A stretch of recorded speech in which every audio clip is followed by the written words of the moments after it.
Hello students, এই Moumita ma'am. আশা করি তোমরা সকলে খুব ভালো আছো। Welcome back to our channel. আজকে আমি তোমাদের ফোর্থ সেমিস্টার মেজর ইংলিশের পেপার 7 থেকে দেখো ইউনিট 2 আর 3 থেকে তোমাদের 5 মার্কসের কিছু ইম্পর্টেন্ট কোয়েশ্চেন্স নিয়ে কিন্তু ডিসকাস করবো। তোমাদের অলরেডি আমি এখান থেকে 10 মার্কসের দিয়ে দিয়েছি।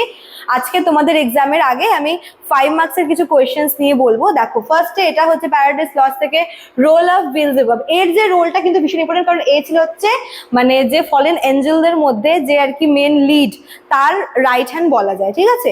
তারপর দেখো কোয়েশ্চেন নাম্বার 2 হচ্ছে এপিক সিমিলি। প্যারাডাইস লস্টে যে এপিক সিমিলি বা এপিক হিসেবে যা যা আসতে পারে তোমরা কিন্তু এটা লিখে দেবে। দেন দেখো কি আছে, রোল অফ রেবেল বা ফলেন এঞ্জেল। এর মধ্যে তোমাদের কিন্তু মোলাক আর ম্যামনের রোলটা অবশ্যই ইনক্লুড করতে হবে।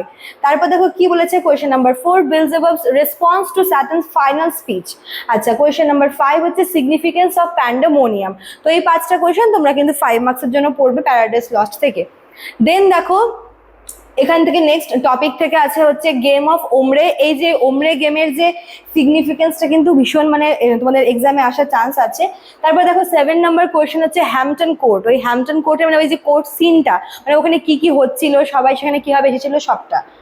দেন তারপরে দেখো কোয়েশ্চেন নাম্বার 8 হচ্ছে এরিয়েলস ওয়ার্নিং টু বেলিন্ডা। বেলিন্ডাকে যে ওয়ার্নিং দেওয়া হচ্ছিল সে তার ড্রিমে এসে বা যেভাবে, তার সিগনিফিকেন্সটা কি।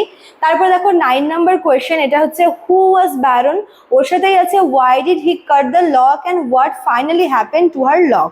ঠিক আছে, তো এই 9টা কোয়েশ্চেন হচ্ছে ইউনিট 2 থেকে তোমাদের রয়েছে। দেন আমরা দেখবো ইউনিট 3 থেকে question number 10, role of Ferdinand in Duchess of Malfi. ফার্দিনান্দের রোলটাও কিন্তু মানে এখানে ভিলেন হিসেবে খুব ইম্পর্টেন্ট বলতে পারো। ডাচেস অফ ম্যালফিতে ও ছিল হচ্ছে মেন ভিলেন, ওই জন্য ওর রোলটাও কিন্তু খুব ইম্পর্টেন্ট। আচ্ছা, 11 নম্বর কোয়েশ্চেন হচ্ছে রোল অফ ডেলিও। ডেলিওর রোলটাও কিন্তু ওদের একবার এসেছিল, অনেক আগে একবার রিপিট হয়েছে, ওই জন্য আমি দিয়েছি এখানে। তারপর দেখো কোয়েশ্চেন নাম্বার 12 হচ্ছে how was the Duchess killed. কিভাবে তাকে হত্যা করা হয়েছে ডাচেসকে। Question number 13, significance of Ferdinand's madness. আচ্ছা, এই কোয়েশ্চেনটাও কিন্তু আসার চান্স আছে। এবার দেখো the way of the world থেকে থিম অফ লাভ। খুব ইম্পর্টেন্ট এই কোয়েশ্চেনটা, অনেকবারই কিন্তু ঘুরিয়ে ফিরিয়ে আসে। আচ্ছা, কোয়েশ্চেন নাম্বার 15, মিরাবেলকে আমরা রেখেছিলাম 10 মার্কসে, তো তার মানে মিলামেন্টকে আমরা জন্য 5 মার্কসে দিয়ে দিয়েছি। মিলামেন্টের রোলটাও কিন্তু খুব ইম্পর্টেন্ট। হ্যাঁ, question number 16, double standard morality. এই কোয়েশ্চেনটাও খুব ইম্পর্টেন্ট। লাস্ট কোয়েশ্চেন এখান থেকে, দ্য ওয়ে অফ দ্য ওয়ার্ল্ডের যে সার্ভেন্টসরা ছিল তাদের রোলটা কি, এটা তোমরা হালকার ওপর দিয়ে দেখে যাবে। ঠিক আছে, খুব বেশি দেয়নি, দুটো ইউনিট মিলিয়ে 17টা 5 মার্কসের কোয়েশ্চেন তোমাদের। অবশ্যই তোমরা এগুলো প্রিপেয়ার করে যাবে তোমাদের এক্সামের জন্য। চলো, তো এই ছিল তোমাদের আজকের ক্লাসটা। তোমাদের আমি নেক্সট পেপার থেকেও কিন্তু অবশ্যই এভাবেই ইউনিট 1, 2, 3 এভাবে দেবো।